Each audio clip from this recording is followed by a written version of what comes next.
말씀 보겠습니다. 마가복음 13장 14절로 27절까지 말씀을 천천히 같이 합독하겠습니다. 시작. 멸망에 가증한 것이 서지 못할 곳에 선 것을 보거든 읽는 자는 깨달을진저 그때 유대에 있는 자들은 산으로 도망할지어다. 지붕 위에 있는 자는 내려가지도 말고 집에 있는 무엇을 가지러 들어가지도 말며 밭에 있는 자는 겉옷을 가지러 뒤로 돌이키지 말지어다. 그날에는 아이벤 자들과 젖먹이는 자들에게 화가 있으리로다. 이 일이 겨울에 일어나지 않도록 기도하라. 이는 그날들이 환난의 날이 되겠습니다. 하나님께서 창조하신 시초부터 지금까지 이런 환난이 없었고 후에도 없으리라. 만일 주께서 그 날들을 감하지 아니하셨더라면 모든 육체가 구원을 얻지 못할 것이거늘 자기가 택하신 자들을 위하여 그 날들을 감하셨느니라. 그때 어떤 사람이 너희에게 말하되 보라 그리스도가 여기 있다 보라 저기 있다 하여도 믿지 말라. 거짓 그리스도들과 거짓 선지자들이 일어나서 이적과 기사를 행하여 할 수만 있으면 택하신 자들을 미혹하려 하리라. 너희는 삼가라. 내가 모든 일을 너희에게 미리 말하였노라. 그때 그 환난 후 해가 어두워지며 달이 빛을 내지 아니하며 별들이 하늘에서 떨어지며 하늘에 있는 권능들이 흔들리리라. 그때 인자가 구름을 타고 큰 권능과 영광으로 오는 것을 사람들이 보리라. 또 그때 그가 천사들을 보내어 자기가 택하신 자들을 땅끝으로부터 하늘 끝까지 사방에서 모으리라. 아멘. 기근이 일어나고 막 전쟁이 일어나고 지진이 일어나고 화산이 폭발하는 것은 이 땅에서예요. 그런데 24절부터는 무슨 일이 벌어져요? 우주에 대한 일들이 벌어져요. 해, 달, 별이 빛을 잃어버린대요. 해가 빛을 잃어버리면 어떻게 돼요? 지구 멸망해요. 그리고 지구의 질서가 깨져요. 해성들이 지 맘대로 돌아다니고. 지금 우주에는 질서가 수금지와 목도천이면 그래서 쫙 일렬로 서 있거든요. 한 치 오차도 벗어나면 다 엉클어져 버려요. 다 부딪혀요. 지구하고 수성과 화성이 부딪히면 어떻게 돼? 깨져버리는 거죠. 하도 사람들이 이제 마지막 때 우주 하니까 하나님께서 마지막에 24절에 우주를 아주 없애버려요. 그런 식으로. 그러니까 지금 사람들이 자꾸 우주 한다. 마지막 때 돼 있잖아요. 우주를 하나님께서 멸망시킨다고. 아, 지금 마지막 때로 가고 있구나. 라는 사인이 되는 거죠. 자꾸 우주. 그런 걸 통해서 알 수가 있는 겁니다. 이 성경을 거울로 삼아가지고. 잠깐 기도하겠습니다. 하나님이 세상과 인간을 만드셨고 인간은 죄를 지어서 세상에는 온갖 죄악과 불신앙과 무질서가 가득하게 되었고 하나님을 알지 못하는 것이 지극히 당연하다고 여기는 시대가 되었습니다. 그래서 하나님은 이제 심판을 준비하고 있고 이 땅의 모든 교회를 통해서 그 일을 준비하고 있습니다. 더 많이 한 사람이라도 구원시키기 위해서 계속 복음을 전하고 그날을 준비하라고 하셨습니다. 자비하신 하나님 아버지, 주의 은혜로 구원받았지만 구원이 이 땅에서 평안히 사는 것인 줄 알고 하나님의 나라와 심판에 대해서는 무관심한 그런 믿음 없고 비전 없는 우리의 모습을 불쌍히 여겨 주옵소서. 좀 더 하나님의 뜻과 계획을 알고 깨어 준비하는 믿음이 되게 하옵소서. 기름을 준비하라고 아무리 외쳐도 하나님의 현실의 족쇄에 묶여서 이 땅의 삶이 전부라고 여기는 우리의 무지함과 어리석음을 또한 불쌍히 여겨 주옵소서. 이 시간에 마지막 때에 있을 환난에 대해서 예수님이 말씀하고 계십니다. 오늘 본문 말씀을 통해서 잠든 우리의 심령을 흔들어 깨워 주시옵소서. 예수님의 이름으로 기도합니다. 아멘. 13절까지 우리가 본문 읽은 14절 말고 그 전인 13절까지 환난에 대해서 그리고 믿는 자들에 대한 핍박에 대해서 또한 복음 전파의 중요성에 대해서 쭉 말씀하고 나서 예수님은 다시 유대인들에 대한 내용의 말씀을 하십니다. 13절까지는 온 세상 사람들에 대한 환난과 핍박에 대한 내용이었다면 14절부터는 온 세상 사람들이 아니라 이스라엘 땅에 있는 유대인들에 대한 핍박과 환난에 대해서 말씀하고 있는 것으로 보여집니다. 8절에서 민족이 민족을, 나라가 나라를 대적하고 세상 곳곳에서 지진과 기근과 재난이 있을 것이라고 전 지구적인 현상을 말씀하고 나서 14절부터는, 오늘 읽은 본문 14절부터는 전 지구적인 내용이 아니라 이스라엘 땅에 있는 유대인들에게 나타날 아주 더 구체적이고 실질적인 마지막 때의 징조에 대해서 예수님은 다시 말씀하십니다. 즉, 이방인들에게서 나타나는 마지막 때의 표적과 유대인들에게서 나타날 마지막 표적이 다르다는 것을 말씀하고 있습니다. 구별을 두는 거예요. 유대인과 이방인을. 왜냐하면 세상의 중심은 유대인이고 세상 역사는 이스라엘을 중심으로 해서 돌아가고 있고 특히 하나님의 구속사는 이스라엘이 핵심이기 때문입니다. 한국이 아니라, 미국이 아니라. 오늘은 유대인들, 즉 지금 이스라엘 땅에서 일어날 일들을 잠시 살펴보면서 마지막 때가 어떻게 가까이 오고 있는지를 돌아보며 종말에 대한 경각심과 구원의 급박성, 종말은 곧 구원과 구원의 급박함과 직결이 됩니다. 그리고 우리 믿는 자들의 순결함과 그리고 사명감에 대해서 도전받는 시간이 되기를 바랍니다. 본론으로 들어가겠습니다. 예수님은 지금 제자들에게 세상의 마지막 날에 대해서 말씀하고 있습니다. 세상의 마지막 날. 제자들에게 이 말씀을 하신다는 것은 제자들을 통해서 복음을 받고 구원을 받아서 제자의 삶을 앞으로 살아갈 이들을 위해서 주시는 말씀, 우리들에게 주시는 말씀이라는 겁니다. 즉 제자들을 넘어 우리 모두에게도 해당된다는 말씀입니다. 본문은 제자들에게 주시는 말씀이지만 그 말씀이 결국은 제자들인 우리들에게도 현실적인 또 마지막 때 살아가는 그리스도인들에게 주시는 그런 말씀이라는 뜻입니다. 그러니까 우리에게 해당되는 말씀이에요. 의역을 하면 14절에 보면은 멸망에 가증한 것이 서지 못할 곳에 선 것을 보거든 이라고 했습니다. 그러면 뭐랍니까? 도망가랍니다. 가만히 있지 말고. 환란이 본격적으로 시작된답니다. 유대에 있는 자들이라고 했습니다. 영어로는 인주데야라고 되어 있습니다. 유대 땅에 사는 이들, 즉 유대인들입니다. 지금 예수님 앞에 있는 이들은 유대인들입니다. 제자들이 다 몽땅 유대인들이니까. 그래서 유대인들 얘기를 할 수밖에 없습니다. 그들에게 중국, 미국, 한국의 상태는 아무 의미가 없어요. 유대인들에 대한 내용이기 때문에. 하나님의 구속사가 이스라엘의 조상인 아브라함으로 시작되었으며 그와의 약속을 시작으로 이스라엘이 탄생했고 이스라엘 역사 속에서 하나님은 구속의 역사를 전개시켰으며 미국이 아니라 한국이 아니라 이스라엘에서 이스라엘 땅에서 유대인으로 오신 그 메시아이신 예수님을 통해 구속사를 성취하셨습니다.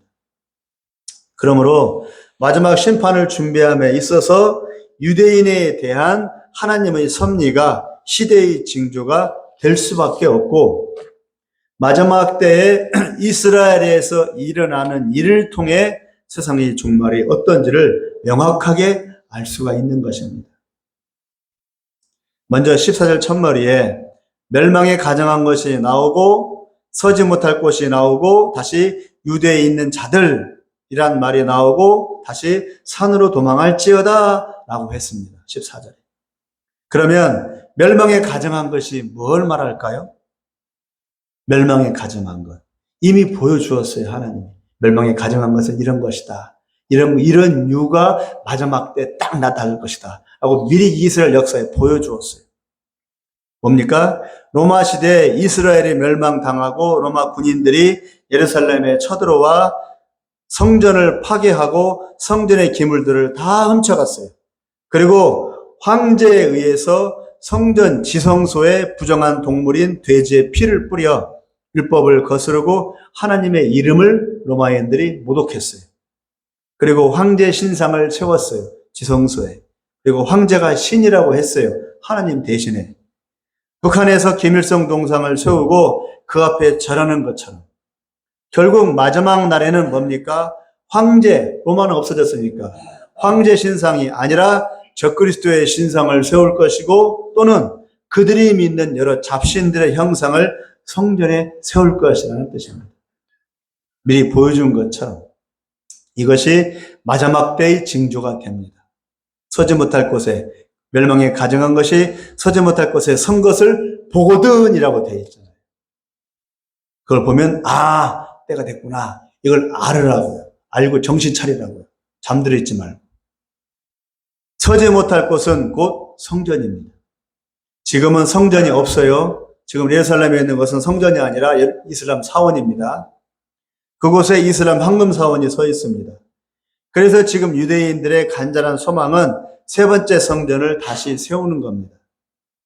그러나 그곳에 있는 황금 사원을 헐면 3차 세계대전이 일어납니다.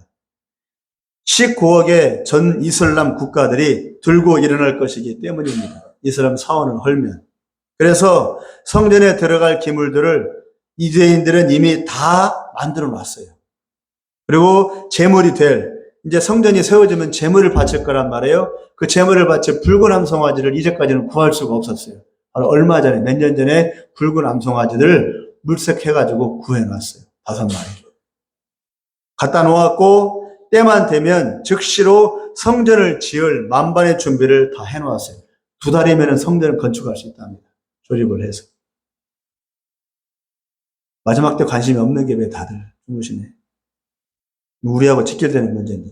지금 우리가 마지막 때 살고 있는데. 준비를 해야 되는데. 그래서 성경에는 세 번째 성전이 세워지는 그날이 그 세상의 마지막 날의 신호가 될 것이라고 말씀하고 있어요. 그래서 이스라엘 품고 있는 사람들이 제3성전, 제3성전 외치는 거예요. 제3성전이 진짜라고 하는 것이 아니라 그게 예수님 재림의 신호탄이기 때문에. 그래서 제3성전을 말하고 있어요. 이스라엘을 품고 마지막 때를 준비하는 이들은 성전 재건을 고대하는데 이것을 두고 보수 신학자들은 이제 와서 왜 성전을 세우라고 하느냐? 이미 예수님이 성전이라고 하지 않았냐고 반대를 해요. 보수 신학자들은. 그러나 예를 들어서 지금 당장 온누리교회나 세종에 있는 소망교회나 큰 교회 한번 가서 제3성전 얘기를 해보세요. 미친 사람들이 됐지. 이단 소리 들어요. 왜 제3성전이 뭐냐고. 제3성전이 왜 필요가 있냐고. 예수님이 성전이라고 했으니까 예수님 우리가 믿으면 됐지라고 말을 해요. 그러나 그건 하나는 알고 둘은 모른다는 거예요. 우리가 왜 제3성전을 얘기를 해요? 제3성전이 뭐 진짜 성전이라고 믿는 거예요? 그게 아니고 제3성전이 분명히 세워질 거라고 성경에 예언되어 있거든요. 제3성전은 우리가 믿든 안 믿든 세워져요, 분명히. 근데 그 제3성전이 세워지면 뭐라고요? 예수님 재림이 온다고요. 우리는 예수님 재림을 바라보기 때문에 제3성전을 얘기하는 것이지 제3성전이 진짜라고 믿고서 제3성전을 기다리는 게 아니라고. 그 사람들은 예수님 재림도 기다리지도 않아요. 여기가 좋사오니 신앙생활 이렇게 하다가 죽으면 되지 이렇게 생각한다고. 관심도 없어. 이스라엘이 뭐요? 제3성전이 뭐요? 더 나아가서는 예수님의 재림이 뭐요? 예수님 재림을 안 믿으면 그게 진짜예요? 가짜지. 진짜 신앙이라 예수님의 재림을 믿어야지. 십자가를 믿는데 재림을 안 믿는다. 그럼 반토막이지, 반토막. 생선 대가리만 먹는 거지. 몸통을 안 먹고. 가짜라고요. 지금은 재림신앙을 가져야 된다고. 이미 십자가는 다 믿잖아요, 십자가는. 재림신앙을 가져야 된다고. 왜요? 아까 나왔잖아요. 아까 그 교동문에 믿는 사람까지도 미혹시킨다고요. 내가 믿으니까 됐어, 구원받을 거야. 천만에. 믿는 사람도 사단은 미혹시켜서 지옥불로 뺏어간다고요. 그러니까 똑바로 믿지 않고 깨어있지 않으면 다 나가리 된다고요. 그걸 준비하는 거라고요, 지금. 그걸. 예수님이 그걸 준비하라고 제자들한테 신신당부를 했어요. 그 마지막 때를 얘기를 왜 해요? 마지막 때 어차피 하나님께서 하시는 문제인데 우리가 마지막 때를 몰라도 마지막 때 올 거 아니에요. 그럼 우리만 믿기만 하면 되는 거지 뭐. 우리 데려가면 되는 거지 뭐. 그럼 위에 말할 필요가 뭐가 있어? 마지막 때를 준비하라고. 어떻게 해요? 마음을 준비하라고. 미혹당하지 않게. 또 나가서 뭐라고요? 마지막 때니까 한 사람이 더 구원시키라고. 그 니들 할 일이라고. 너만 구원받지 말고. 다른 사람 구원시키라고. 안 믿는 내 새끼들, 내 형제들, 내 자식들, 내 친구들 구원시키라고. 너만 멀쩡멀쩡 뜨고 나는 천국 가는데 저것들은 지옥 갈 거야. 어쩔 수 없어. 하지 말고 한마디라도 해주라고. 너 예수 안 믿으면 지옥 가. 한마디를 해주라고. 그거 안 하면 나중에 하나님 앞에서 천망 들어요. 그러지 말라고 지금 마지막 때 얘기를 하고 있는 겁니다. 중요한 문제예요. 지금 뉴스에 나오잖아요. 지금 지진 일어나고 리비아가 2만 명, 3만 명이 죽었대요. 홍수로. 이제 우리 시대에 지금 그걸 보고 있잖아요. 어떻게 리비아 사막지대 홍수가 나냐고. 사우디아라비아 홍수가 났대. 이게 말이 되냐고요. 인류 역사에 그런 적이 없어요. 리비아 땅에 사마리아, 사우디아라비아 땅에 물도 비도 안 오는 날에 어떻게 홍수가 나냐고. 이건 기적이라고. 기적. 어떤 기적이요? 마지막 때가 됐다는 기적이라고요. 이걸 보면서도 멀뚱멀뚱 보고만 있어. 이건 문제가 큰 거지. 이건 지금 있을 수 없는 일들이 지금 벌어지고 있는데 어떻게 그걸 보면서도 마음에 감동이 없냐고. 때가 됐구나, 때가 됐구나, 때가 됐구나 이런 마음을 가져야죠. 그럼 어떻게 돼? 때가 됐구나 하면 뭐예요? 전해야지, 전해야지, 이래야지. 좋습니다. 유대에 있는 자들은 아까 말했듯이 유대인들 내지는 유대인들과 마음을 같이 하며 그 땅에 사는 모든 이들입니다. 사실 유대인들이 지금 이스라엘 땅 유대인들이 가짜 유대인들이 득실득실돼요. 최발 성사님이 얘기했어요. 가짜 유대인들이 있다고. 요한계시록에 나와요. 가짜 유대인들 얘기가 나와요. 지금 이스라엘 땅에 다 유대인들인 것 줄 알죠? 가짜 유대인들이 바글바글 돼요. 가짜들이 많아요. 짜가들이 많아요. 진짜는 따로 있어요. 그래서 그들이 동성애를 일으키고 그들이 유발 하라레 같은 하나님은 없다. 사람이 신을 만들자. 그딴 소리를 하고 있는 거예요. 그들이. 가짜 유대인들이. 로스차일드, 록펠러 같은 가짜 유대인들이. 세상에 돈을 주고서. 로스차일드는 돈이 얼마나 많은 줄 아세요? 10경이래요. 10조가 아니라 10경. 경이 뭔지 아세요? 조 다음에 경이거든요. 경이 뭔지 개념이 없을 거예요. 세계 최고 부자예요. 로스차일드가. 그 사람 돈이 10경이래요. 그 사람은 한 나라를 사고 파는 것은 일도 아니에요. 돈이 많아서. 그 사람이 돈줄을 쥐고 있어요. 세계 돈줄을. 돈줄을 쥐고 있다는 얘기는 마음대로 할 수 있다는 얘기예요. 한 나라를 폭삭 망하게 할 수도 있고 한 나라를 일으킬 수 있다는 얘기예요. 그 한 사람이. 무시무하신 일이야. 근데 그 사람들이 가짜 유대인들. 적그리스도를. 우리 목줄 누가 쥐고 있어요? 적그리스도가 쥐고 있어요. 위험한 짓에 살고 있어요. 알아야 돼요, 우리는. 그들을 대항하지 않으면 다 나가게 됩니다. 지금 전 세계에 흩어져 있는 많은 유대인들이, 진짜 유대인들이 돌아오고 있어요. 이걸 알리하라고 합니다. 이것도 사인이에요. 마지막 때의 사인. 유대인들이 이스라엘 땅, 지금 저 땅으로, 가나안 땅으로 돌아오고 있어요. 계속. 옛날에 80년대에 러시아에 있는 유대인들 200만 명이 순식간에 돌아왔어요. 지금도 우크라이나 전쟁을 통해서 우크라이나 유대인들, 동유럽의 유대인들이 계속 돌아오고 있어요. 그런데 덩달아서 카자흐스탄이나 우즈베키스탄 유대인들이 돌아오고 있대요. 전쟁은 우크라이나에서 났는데 왜 중앙아시아에 있는 유대인들이 다들 이스라엘 땅으로 알리하고 있냐고. 희한한 현상이에요. 지금 카자흐스탄, 우즈베키스탄에 유대인들이 살고 있거든요. 그 유대인들이 지금 이스라엘 땅으로 알리하고 있어요. 돌아가고 있어요. 놀라운 현상들이 일어나고 있어요. 그렇게 되면은 어떻게 합니까? 유대에 있는 자들은 산으로 도망하라고 했습니다. 높은 곳으로 올라가라고 이해가 되지만 저는 다른 뜻이 있는 것 같아요. 우리가 생각하기로는 산으로 올라가라 그런 얘기를 막 도망가라 피신해라 전쟁이 나면 산으로 도망갔잖아요. 지리산 자락으로. 아닌 것 같아요. 왜냐면 거기는 산이 별로 없거든요. 산으로 가면 죽어요. 거기 나무가 없어요. 이스라엘 땅은 그냥 광야예요. 죽으란 얘기죠. 굶어 죽으란 얘기지. 그렇게 이해하면 안 되죠. 산으로 도망가라는 얘기는 다른 의미가 있는 것 같아요. 우리나라 산은 나무가 울창하잖아요. 산으로 들어가면 뭐든지 먹고는 살아요. 소나무 껍질을 벗겨 살든 뿌리를 캐먹든. 근데 거기는 아니에요. 모세가 시내산으로 올라가 하나님을 만났듯이 예수님이 동산으로 올라가 하나님과 함께하는 기도를 드렸듯이 아마도 산으로 올라가라는 말은 하나님께로 나아가라는 의미인 것 같습니다. 즉 회개하고 하나님의 얼굴을 구하라는 뜻으로 보입니다. 딴 생각하지 말고 딴 거 붙잡는 거 다 내려놓고 하나님 얼굴을 바라보고 산으로 도망하라는 얘기죠. 15절에는 지붕 위에 있는 자는 내려가지 말랍니다. 밭에 있는 자는 겉옷을 가지러 돌이키지도 말랍니다. 그날에는 아이 엄마들이 힘들답니다. 아이 엄마들이. 왜요? 도망가기가 어려워서 애를 끌고 도망가기가 어려워서 그것보다는 똥오줌 못 가리는 아이들이 환난을 맞이하는 것을 눈으로 엄마가 봐야 되니까. 애가 죽어가는 걸 봐야 되니까. 그래서 애들 엄마는 힘들 것이다. 그렇게 이해가 돼요. 피할 수가 없으니까. 심판에는 예외가 없기 때문입니다. 우리 눈에는 아이들이 천진난만하고 티 없이 순수하고 그렇게 보이지만 하나님은 그렇게 안 봐요. 우리는 애들을 티 없는 아주 순리한 아이들로 보이지만 그러나 하나님은 그렇게 안 본다는 얘기예요. 그게 우리의 하나님과의 관점의 차이예요. 아이일지라도 태어나면서 죄인이라는 사실은 변함이 없어요. 그게 원죄죠. 사람은 태어나면서 죄인이에요. 의식이 있건 없건 이미 죄인으로 태어났으니 믿고 구원받는 게 하나님의 은혜일 수밖에 없습니다.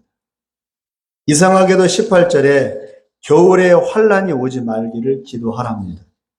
그런데 이스라엘의 겨울은 별로 안 춥습니다. 지중해 근처이기 때문에. 제가 저번에 이스라엘 겨울에 갔거든요. 30도까지 올라가요. 더워 죽는 줄 알았어요. 잠바를 입고 갔거든요. 겨울이니까. 여기 춥잖아요. 거기 가니까 30도예요. 더워 뒤지는 줄 알았어요. 겨울 안 추워요, 이스라엘 겨울. 눈이 와도 안 추워요. 금방 녹아요. 그런데 겨울에 환란이 오지 말기를 기도하랍니다. 추워서가 아니라 아마도 식량이 고갈되기 때문이 아닌가 싶습니다. 먹는 것 때문에. 춥지는 않지만 농사철이 아니라 식량이 떨어지면 막막해집니다. 먹을 게 없는데 기근이 들고 지진 나고 전쟁 나고 핍박이 오면 굶주려 죽는 이들이 늘어날 것입니다. 적그리스도는 이제 나중에 배급제로 통일시키고 공동경작과 사유재산 몰수를 실행할 것입니다. 그 성경 그대로예요. 전체주의의 막장이 바로 적그리스도 시대, 마지막 때 시대입니다. 마지막에는 자본주의도 없어져요. 민주주의도 없어져요. 공산주의도 없어져요. 오직 전체주의. 파시즘이죠. 강력한 파시즘이 전 세계를 휘몰아칠 겁니다. 누구를 중심으로? 적그리스도 한 사람을 중심으로 해서. 제 얘기 아니에요. 성경 얘기. 그걸 지금 준비하고 있는 거예요. 지금 말하고 있는 달러 위기, 또 코인, 또 이게 뭐죠? 비트코인 같은 그런 거, 또 이제 베리칩이라든가 그런 거. 그런 것이 전체주의로 가는 준비 단계예요. 과정들이. 우크라이나 전쟁도 마찬가지. 그것을 알아야 돼요. 모르면은 왜 이런 현상이 나타나지? 세상에 왜 이런 일이 벌어지지? 아무것도 모르는 거예요. 성경을 합니까? 봐야죠, 성경을. 19절을 다 같이 한번 읽어보겠습니다. 13장 19절이요. 시작. 이는 그날들이 환란의 날이 되겠습니다. 하나님께서 창조하신 시초부터 지금까지 이런 환란이 없었고 후에도 없으리라. 시초부터 지금까지 이런 환란이 없었고 후에도 없으리라고 했습니다. 이전에도 이후에도 없을 너무나 놀랍고 무섭고 두려운 막장 공포가 펼쳐진답니다. 누구에게요? 유대인들에게. 물론 이방인들도 마찬가지지만 이 본문에서는 유대인들에게. 이것을 유대인들은 미리 겪어봤어요. 미리. 2000년간 나그네로 살면서 많은 나라에서 핍박을 받았습니다. 러시아에서는 포그람이라고 해가지고 200만 명이 몰살을 당했어요. 이미 히틀러 나치에 의해서 600만 명이 죽기 전에 이미 러시아에서 스탈린에 의해 가지고 이미 유대인들은 200만 명이 몰살을 당한 적이 있었고, 그리고 저쪽 남유럽, 스페인 같은 지역에서도 많은 유대인들이 불에 타 죽었어요. 수십만 명이. 산채로 불에 태워지고 생매장 당하고 이유 없이 고문당하고 강간당하고 죽임을 당했어요. 그리고 2차 대전 때 가장 큰 핍박으로 히틀러에 의해서 600만 명이 가스실에서 생으로 죽었어요. 그리고 죽은 시체들을 치울 수가 없으니까 그냥 도저를 밀어가지고 그냥 무슨 돼지떼 몰듯이 밀어서 사람을 매장시키더라고요. 유튜브에 나와요. 이런 일들이 왜 일어나요? 미리 보여주는 거예요. 마지막 때는 더 할 것이다. 마지막 때에는 사람 목숨이 바퀴벌레 목숨보다는 못할 것이다. 그런 취급을 당할 것이라고 지금 미리 맛배기로 보여주고 있는 거예요. 유대인들은 당했잖아요. 당해봤잖아요. 머리털은 잘려서 가발로, 금리빨은 뽑혀서 금으로. 죽은 시체는 어떻게 한 줄 아세요? 죽은 시체는 화단 거름으로 사용되었어요. 유대인들 시체를. 그들은 이미 마지막 환란 때를 미리 조금 맛보았습니다. 미리 하나님은 보여주신 겁니다. 마지막 환란 때가 이러할 것이라고. 지금 유대인들은 가스실 하면 노인, 어린애, 여자, 남자 할 것 없이 치를 떱니다. 지금도 여전히. 그리고 히틀러와 손잡고 유대인 학살에 동조했었던 카톨릭의 십자가를 거품 불고 싫어합니다. 그래서 산수를 배울 때에도 더하기가 없어요. 더하기는 십자가처럼 생기니까 그 더하기 표시를 안 해요. 그리고 윗부분을 잘라버려요. 이렇게 돼 있어요. 그걸 써요. 더하기 표시를 안 해요. 십자가가 그렇게 싫은 거예요. 그 사람들. 그만큼 치를 떠는 거예요. 지금도 여전합니다. 그런데 이보다 더 기가 막힐 일이 또 한 번 닥친답니다. 마지막 때. 준비하랍니다. 세상에 가장 불신앙적이고 세상에서 가장 하나님께 배역한 짓을 하고 있는 게 사실은 미국도 아니고 러시아도 아니고 중국도 아니고 유대인들이니 아마도 이런 환란이 와야 유대인들은 정신을 차릴 겁니다. 지금 유대인들은 다시 600만 명이 가스실에서 몰살당한 때보다 더한 그런 환란을 지금 자기들도 모르게 준비하고 있는 겁니다. 20절에 자기가 택하신 자들을 위하여 그 날들을 감하셨느니라고 했습니다. 사람의 힘으로 이 환란이 끝이 나는 게 아니라 적그리스도를 막을 사람은 없어요. 적그리스도가 이제 왕이 되니까. 하나님이 중간에 끼어들어서 중단을 시킨답니다. 어떻게 중단시키는지는 모르겠습니다. 구원이라고 했는데 영어 성경에는 구원이 아니라 서바이브, 즉 생존이라고 했습니다. 살아남는 겁니다. 이 환란의 날에 가만히 두면 모든 유대인들이 씨가 마를 것 같아서 하나님의 강제로 끼어들어 환란을 중지시킨답니다. 2차 대전이 끝나지 않았으면 유대인들은 있었을까요? 없었을까요? 씨가 말랐겠죠. 하지만 하나님께서 미국을 개입시켜서 2차 대전을 종식시키면 러시아를 개입시키셔서 이스라엘 유대인들을 살려주셨어요. 그래서 지금에 다시 이스라엘을 건국하게 된 겁니다. 가만두었으면 유대인들은 씨가 말랐을 거예요. 마지막 때는 더 한다는 얘기예요. 아마도 예수님이 그때 재림하실 것 같습니다. 더 이상 그냥 두면 안 될 것 같아서 예수님이 직접 오셔서 그들을 구원하시고 세상을 다스리십니다. 이것이 천년왕국입니다. 그때는 적그리스도가 왕이 아니라 예수님이 왕이 되십니다. 그 직전에 거짓 선지자들과 거짓 메시아들이 줄줄이 유대 땅에 나타난다 합니다. 세상이 아니라 유대 땅에. 오늘 보면 유대인에 대한 내용이기 때문에. 진짜 예수님이 오시기 직전에 미리 선수를 쳐서 사람들을 이제 미혹시키는 것이죠. 그 양치기 소년처럼. 가짜 예수님들이 사방에 나타나 이단으로 미혹시키거나 안 믿고 안 끌려가는 이들은 한 번 속지 두 번 속냐 하면서 처음에 가짜들에게 속았기 때문에 진짜가 와도 끔찍 안 하고 안 믿게 되는 거죠. 양치기 소년처럼. 그게 오히려 이제 미혹이 되는 거죠. 그렇게 거짓 선지자 메시아들이 등장해서 사람들을 혼란케 하고 도무지 진짜 가짜를 구별하지 못하게 한답니다. 세상에서뿐만 아니라 한국 땅에서뿐만 아니라 미국 땅에서뿐만 아니라 어디에서요? 마지막 때는 유대 땅에서. 왜냐하면 실제로 정통 유대인들은 마이모니데스라고 하는 사람이 있어요. 마이모니데스 유대인 아주 유명한 유대인 랍비가 있어요. 오래전 사람인데 그와 같은 위대한 랍비들을 유대인들은 메시아라고 믿어요. 메시아, 사람을 메시아로 믿어요. 왜? 메시아는 사람으로 왔잖아요. 사람은 온다고 돼 있거든요. 그렇게 믿어요 또. 그런 식으로 많은 가짜 메시아들이 등장한다 그겁니다.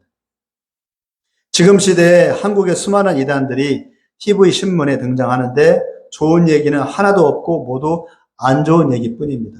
여자 문제를 일으켰느니, 횡령을 했느니, 사람을 죽였느니, 그런 얘기만 하고 있죠. 이단들, 교주들.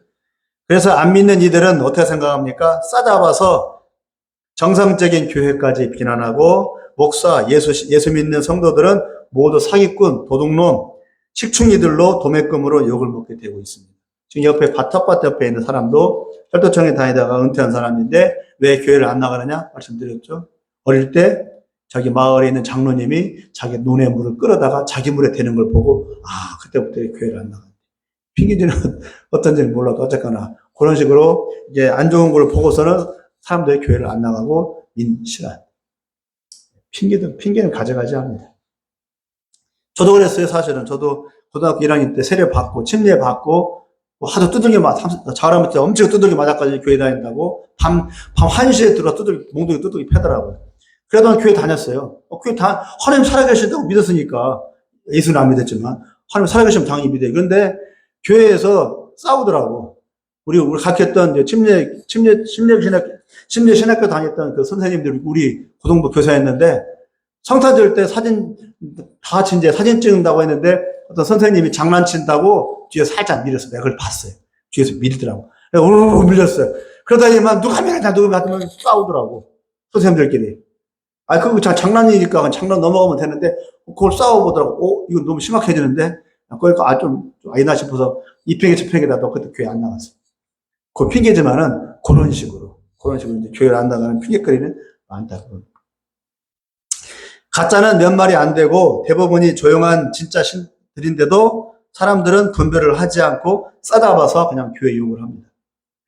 그래서, 그때가 되면, 중간은 없습니다. 믿느냐, 안 믿느냐가 아니고, 하나님을 따르느냐, 아니면 안 믿느냐가 아니고 하나님을 대적하느냐의 두 갈래 길로 나눠지게 됩니다. 하나님을 열심으로 믿는 사람들, 아니면 하나님을 열심으로 반대하는 사람들. 두 가지만 남다. 중간은 없어요. 마지막 때. 그러니까 둘이 원수가 되는 거죠. 서로 잡아 죽이지 않으면 살 수가 없는 거예요. 하늘 아래 둘이 살 수가 없어요. 그런 형국으로 사단이 만들어요. 서로 잡아 죽이기. 그러니까 무서운 세상이 되는 거죠. 그걸 준비하는 얘기입니다. 그럼 무서운 세상에 살 수 있어요, 김명수 사모님? 지금 북한 땅에 가서 지금 난 예수 믿고 난 예배 드릴 거야 하고 할 수 있겠어요? 지금 가서. 지금 예배 드리고 있거든? 북한 지하교인들. 지금 가서 할 수 있겠냐고. 가시면 손을 놓고 생각해 보세요. 저도 무서워서 못 갈 것 같아. 걸리면 즉결 총살. 아니면 그냥 수용소로 가든가. 23절을 한번 읽어보겠습니다. 시작. 너희는 삼가라. 내가 모든 일을 너희에게 미리 말하여. 당부하고 있잖아요. 삼가라. 조심하라. 깨어있으라. 예수님은 이런 일을 피할 수가 없다. 도망쳐서 해결될 일이 아니다. 옛날에는 도망쳤어요. 땅굴 파고 들어갔어요. 지금은 안 돼요. 그리고 예외가 없이 모든 이들의 문제다. 그러니 조심하고 또 조심하며 준비해라 라고 권면하고 있습니다. 도망치라가 아니라 뭐라고요? 준비를 하라. 맞서 싸울 준비를 하라. 어머니, 지금 전쟁 나면 피난 갈 수 있어요? 없어요? 지금 못 가요. 왜냐면 지금 전쟁 나면 후방부터 먼저 공격을 해요. 그렇죠. 우리나라 같은 경우는 북한의 특전사들이 후방으로 들어와요. 땅굴을 통해서. 그래서 전쟁 나면은 전후방 구분이 없어요. 피난 갈 데도 없어요. 그 자리에서 그냥 싸워야 돼. 어떻게 해야 돼요? 싸워야 돼. 북한을 싸워야 돼. 마찬가지로 어떻게 준비하라고요? 마지막 때가 오면 싸워야 돼. 사단과 싸워야 돼. 믿음으로. 그런 얘기입니다, 지금. 도망가지 말고. 도망가는 얘기가 아니라. 그러므로 예수 믿음은 다시 오실 예수님을 준비하는 것이고 해야 될 일과 해서는 안 될 일들을 구분을 해야 되는 겁니다. 지금부터. 미리. 지금 정통 유대인들은 메시아를 기다리고 있습니다. 우리 역시 메시아를 기다려요. 우리는 두 번째 기다리죠. 두 번째 오실 메시아. 유대인들은 처음 오시는 메시아를 기다리고 우리는 두 번째로 오시는 메시아를 기다려요. 똑같이 메시아를 기다려요. 또 희한해요. 그래서 메시아가 오신다는 소리는 유대인들에게 매우 중요합니다. 안 믿는 불신자들은 어때요? 메시아가 오든 말든 관심이 없어요, 아예. 메시아를 안 믿으니까. 유대인과 기독교인의 가장 큰 소망은 뭐예요? 다시 오시는 예수님, 메시아입니다. 모든 교회가 예수님의 재림을 믿지만 그 재림을 위해서는 움직이지는 않아요. 믿기는 믿죠. 마음으로만 믿죠. 그러나 그 재림을 준비는 안 해요. 지금 예수님 뭐라고 말해요? 믿으라고 말하지 않고 말해요? 준비하라잖아요. 준비하라고. 준비하라고 그렇게 신신당부를 하는데도 준비를 안 해. 그러면 그대로 당한다. 살아남아서 잘 나가는 게 급선무입니다. 그들에게는 준비 안 한 사람들에게 살아남는 게. 예수님의 재림은 언젠가는 이루어질 일이라고 남 얘기하듯이 여기지만 예수님의 재림, 마라나타는 사명입니다. 사명. 우리가 준비해야 할 사명이 있는 거예요. 준비하고 예비하고 대비하지 않으면 메시아가 와도 못 알아보고 엉뚱한 짓을, 엉뚱한 말을 하게 됩니다. 예수님은 자기가 다시 가기 전에 복음을 전하라고 증언하라고 하셨습니다. 복음을 못 들은 이들에게 빨리 알려주랍니다. 어머니, 미정에게 빨리 알려줘야 돼요. 미선이에게도 듣기 싫어해도 알려줘야 돼요. 아셨죠? 사이들에게 빨리 알려줘야 돼요. 너 예수 믿어야 돼. 천국 가야 돼. 나랑 같이 가자. 라고 얘기해줘야 돼요. 그럼 또 쫄쫄쫄쫄 되겠죠? 그래도 얘기를 해줘야 돼요. 더 이상 구원과 회개는 없습니다. 그때 가면. 늦어요. 지금이 보라 지금은 은혜 받을 만한 때요. 보라 지금이 구원의 날이로다. 지금이. 그럼 지금 지나면 없다고요. 믿고 싶어도 안 믿어진다고요. 안 믿어져. 난 믿고는 싶어. 근데 내 마음에 믿어지지가 않아요. 왜? 성령이 안 오시니까. 성령이 역사하지 않으시니까. 내가 지금 믿는 건 성령님이 도와주셔서 믿는 거예요. 내가 믿는 게 아니에요. 그때는 성령이 역사 안 해요. 때가 지나면. 오시기 전에 결정이 납니다. 그러므로 예수님을 준비하는 방법은 복음을 전하고 땅끝까지 나아가는 겁니다. 나서 한 번이라도 가서 복음을 전해보는 겁니다. 믿는 자들을 미혹하고 핍박하고 잡아 죽이는 환란 속에 해와 같이 어두워지고 별들이 떨어지며 우주가 흔들립니다. 지금 시대는 아까 말했듯이 우주의 시대입니다. 전쟁도 지금은 우주전쟁에 초점을 맞추고 있습니다. 왜 우주전쟁입니까? 우주에 위성을 띄워놓고 그 위성에서 레이저를 쏘아서 시설을 파괴하고 공격합니다. 이제 포를 안 쏴요. 위성을 띄워놓고 위성에서 태양열을 통해서 레이저를 쏴요. 실제로 이게 실험 단계예요. 이미 쓰고 있어요. 설치를 했어요, 미국은. 거기서 레이저를 쏘니까 막을 방법이 없어요. 그 그 위성까지 포탄이 안 가요. 그 대구권 바뀌기 때문에. 거기서 레이저를 쏴. 그래서 너도 나도 다 지금 그래서 김정은도 위성을 지금 발사하려고. 저번에 위성 발사했다 실패했거든요. 근데 이번에 푸틴을 만나서 우주 과학의 제1은 미국이 아니라 러시아예요. 러시아가 이과가 강하거든요. 수학이 강해. 그래서 러시아 푸틴을 만나러 간 거예요. 그 기술 받으려고. 그렇게 되면 북한 무지막지한 나라가 되는 겁니다. 무서워요. 우주권을 잡는 나라가 지금은 승리합니다.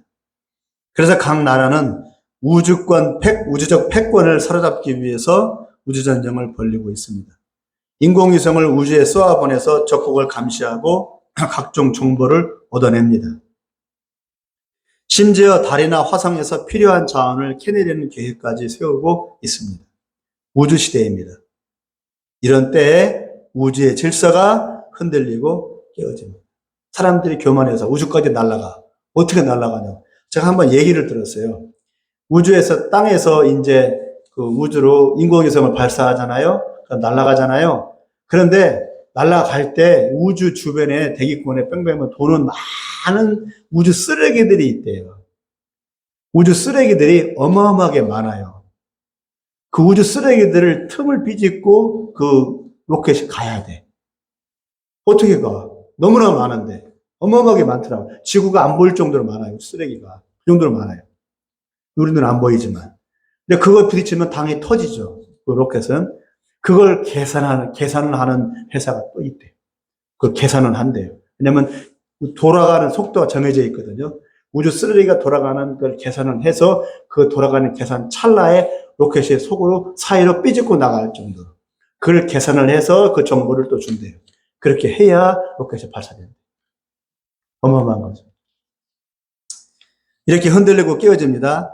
이 땅만, 그래서 그렇게 사람들이 그런 것까지 계산할 정도로 사람들이 우주에 대해서 해박한 지식을 갖고 있어요.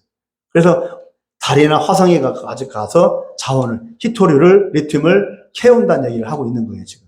얼마 있으면은 달에 착륙했던, 화성에 착륙했던 그 위성이 다시 돌아온대요. 얼마 안 있으면 돌아와서 한 250g 정도 채취를 했대요.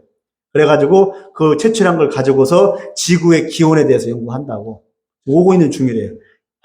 간지가 20년이 넘었대요. 갔다가 다시 돌아오는데 20년 만에. 그걸 계산하는 것도 놀랍죠. 이 정도 기술이에요, 우주 기술.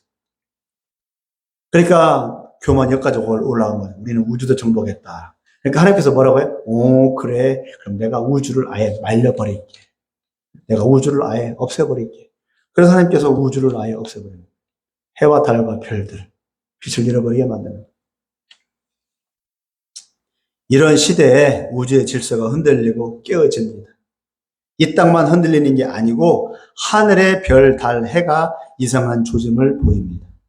수없이 떠있는 별들이 각자의 자리에서 서로 균형이 있게 있어야 우주 질서가 유지되는데 지금 그러고 있죠. 하나라도 잘못되면 전체 질서가 깨지고 그 가운데 있는 우리가 사는 이 지구 역시 우주 속에서 깨지거나 미화가 되어 사람이 살 수 없는 행성이, 그야말로 행성이, 떠돌아다니는 행성이 되어버립니다. 결국 지구는 못 쓰는 땅이 되고 전체 우주는 두루마리처럼 말려 버려질 것입니다. 계시록에 나와요. 우주가 말려버린다. 두루마리처럼 이렇게 말리는데 우주를 없애버리는데 그 시작점에 예수님이 재림하십니다. 그리고 새하늘 새 땅을 이루신다고 하셨습니다. 27절을 읽어보겠습니다. 시작. 또 그때 그가 천사들을 보내어 자기가 택하신 자들을 땅 끝으로부터 하늘 끝까지 사방에서 모으리라. 저를 보세요. 왜요? 구원하려고. 너희들은 살아. 저 어떤 죽어도 어쩔 수 없어. 말도 안 되는 건데. 너희들은 살아. 빨리 이렇게 모으고. 이게 뭐예요? 선교예요. 이게 선교예요. 살리려고. 근데 이걸 안 하겠다고? 하나님 마음은 하나도 더 살리려고, 하나라도 더 살리려고. 암탉이 뺑애들이 막 도망가. 그럼 암탉이 쫓아가지고 뺑애들 막 하자 자기 새끼니까. 하나님은 이제 그 짓 하고 있는 거예요, 지금. 그런 짓 하고 있는데 나는 안 가. 나는 안 갈래요. 난 여기가 좋아요. 하나님 마음을 몰라도 너무 모르는 거지. 이게 선교라고. 다른 거 없어요. 거창하게 생각할 것도 없어. 잃어버린 한 영혼 찾아내는 거. 마지막 때 그렇게 하신대요, 하나님께서. 구원받는 자들을 온 세상에서 모으신답니다. 자기 품으로. 잠시 잠깐 천연왕국을 이루었다가 곧 영원한 새 나라를 이루시기 위해서 모으십니다. 모으면 뭐가 이루어져요?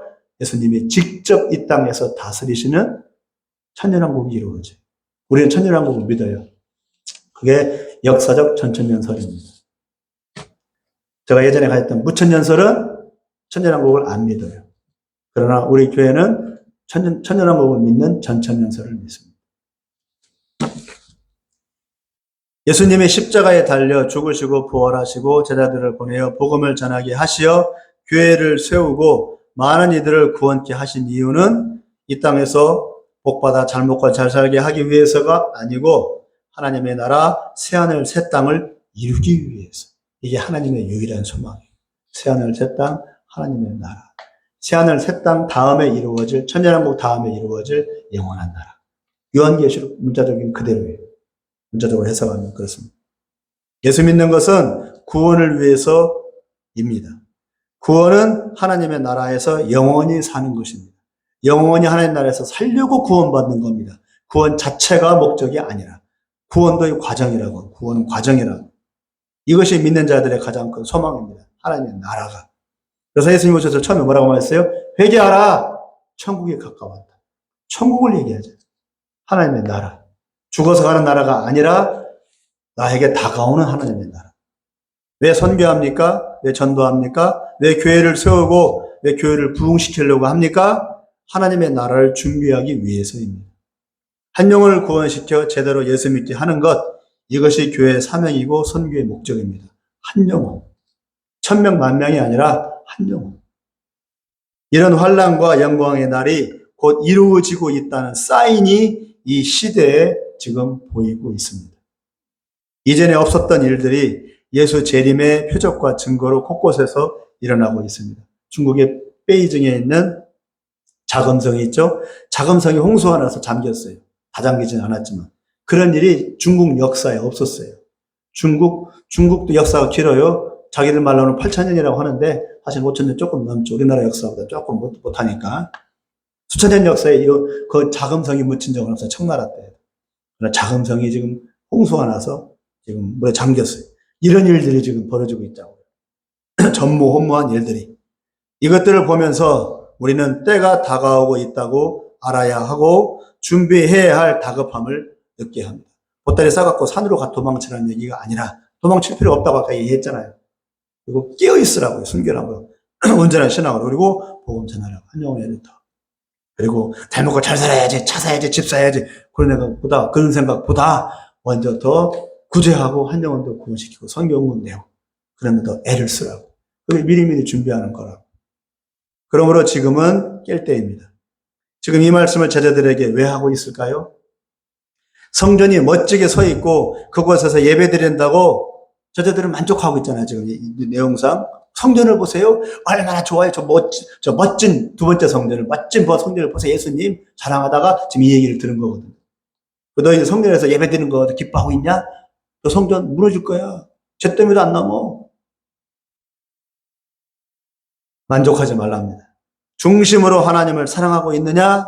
너희의 믿음이 진짜라고 생각하느냐? 돌아보라는 것입니다. 과연 환란이 오면 그 믿음을 지킬 수 있겠냐? 입니다. 이 땅의 것들이 다 사라지고 배고픔과 고난이 와도 주님만 의지하면서 하나님의 나라를 준비할 수 있겠냐고 지금 물으시는 겁니다. 제자들은 어떻게 했어요? 다 도망가 버렸어요. 십자가 달리니까. 그런 믿음 가지고 좋아라 하고 있네. 그래 깨달았겠죠. 그 다음에 이제. 그게 아니라고. 그렇게 하면 안 된다고. 성령 받아서 복음 증거하고 정말 하나님만 사랑하라고. 그게 제대로 준비하는 거라고. 제자들은 절감했겠죠.